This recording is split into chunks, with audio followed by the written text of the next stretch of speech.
kilala kita. Hindi ba ikaw yung taong nabangga yung mukha sa truck?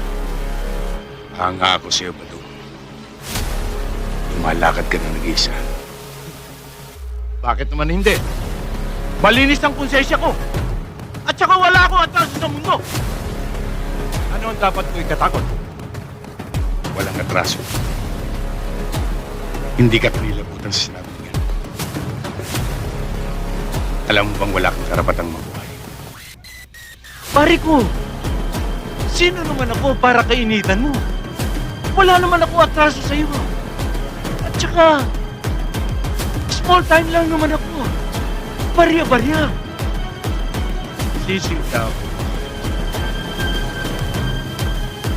Kaya ngayon,